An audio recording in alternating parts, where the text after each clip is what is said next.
Is Crash Bandicoot worth playing in 2020? Let's talk about it. So before we start talking about Crash Bandicoot, we have to know how we'll judge it. We'll be judging it using these 6 categories. Plot, the game's story. Gameplay, how the game plays and controls. Music, how the music sounds. Level design, is the level design good? Bosses, are the bosses good and challenging? And post-game content. Once you've done this main story, what is there to do? Okay, so now we know how we'll rate the game, let's get started. Crash Bandicoot's plot gets 3 out of 5. The story is that this fat-headed yellow bugger called Dr. Neocortex is making an army of genetically enhanced marsupials. He begins working on a bandicoot, this bandicoot who will become Crash, but something goes wrong and Crash escapes. However, although Crash escapes, his girlfriend Tana is captured, so it's up to Crash to save her. While the story is simple, it's good enough. Standard girlfriend gets stolen and all you have to do is get her back. It's fine, just not brilliant. Crash has a few basic moves he can use. He can run, jump and spin. Controls wise, it's fairly acceptable and quite easy to get the hang of. One thing that bugs me is the lack of analog support, forcing use of the D-pad. It's not that bad, just a minor annoyance and takes a while to get used to if you haven't used the D-pad that much before. One thing people often complain about is Crash's jump. Honestly, yes, it's a bit heavy and jerky, but it's absolutely fine and most people over-exaggerate how hard it is to control him. The music gets 4 out of 5. The music is quite strong overall. The main theme is probably one of the most memorable in the game, to be honest. You've probably heard it before. However, compared to the likes of Donkey Kong and even some later Crash Bandicoot games like Wrath of Cortex, it isn't entirely the best thing in the world. One thing that I particularly enjoy is that the game rarely uses actual music in the traditional way. Instead of using songs, it uses ambience most of the time, creating a sense of atmosphere not present in other Crash games. In jungle stages you can hear animal sounds, and as you get to the industrial levels, you can hear machines grinding and growling and steam escaping them.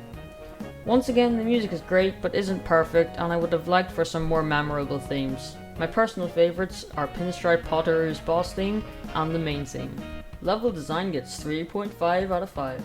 Some of you may be pretty surprised by that number, considering it is a platformer, but there is one thing to remember. For every good level in this game, there's one level that can suck my toenails. Wow, I was just editing this and that sounds absolutely disgusting. I'm so sorry that you had to hear that. For example, toxic waste, then lights out. Generator room, then slippery climb. The lab, then fumbling in the dark. The problem that I see is the element of unfairness that is brought with some of the levels in this game. It is one thing practicing Sunset Vista or the High Road and perfecting them and knowing every single move when it's about to happen.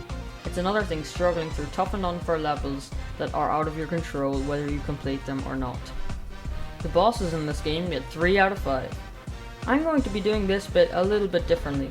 Since there's only 6 bosses, I will talk about each of them individually, starting with the first boss, Papu Papu. Papu Papu is absolutely pathetic, but he gets a pass because he is the first boss in the game and also the first boss in the series. He teaches the player how bosses work, but that's basically it. Honestly, not that fun and too easy to beat. Ripperoo is by far the worst and most boring boss in the game, and possibly the worst and most boring boss in the series.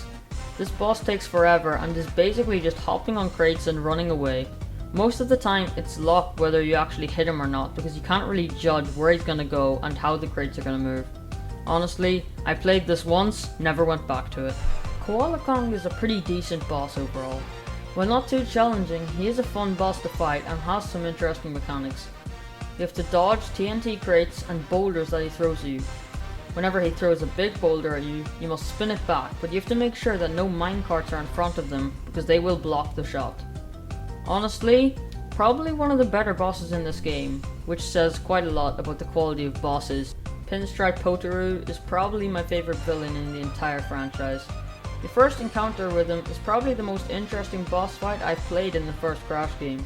You have to dodge his Tommy gun by ducking behind chairs. While he reloads, or if his gun jams, you have to quickly jump from behind your chairs and spin him, then run back without getting shot. He's definitely my favourite boss in the game, with Koala Klong a close second. Dr. Embryo is a fun yet challenging boss. He throws potions at you and you have to jump on the monsters that they create to damage him. When you get his health low enough, he He spins a curveball at you and drinks a potion, which turns him into a massive green monster.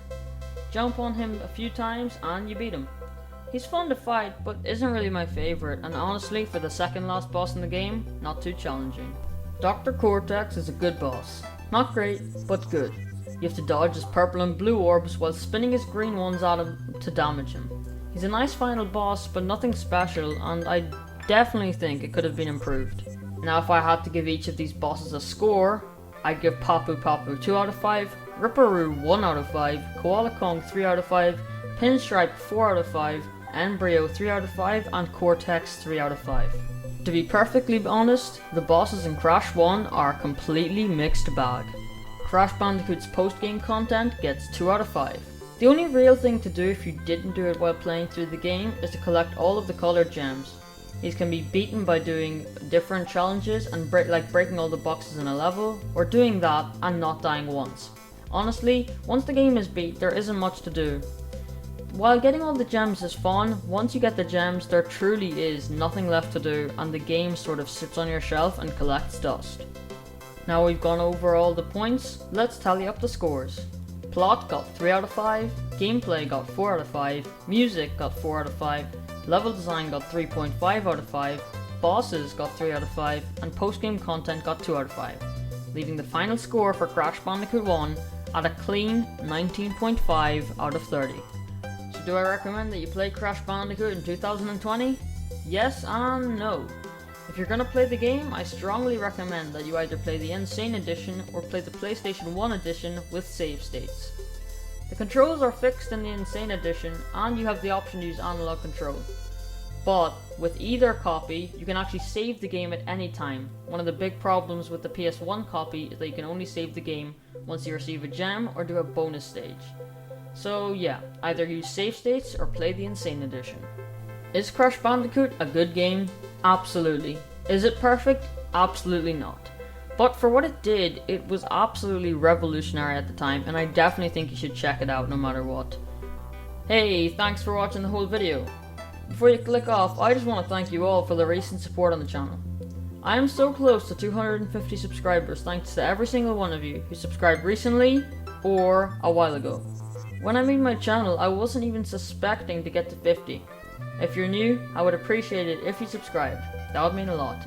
Also, comment down below whether you played Crash Bandicoot in 2020 or not. I like every comment and I also respond to every comment. Remember, thank you all for watching and stay safe.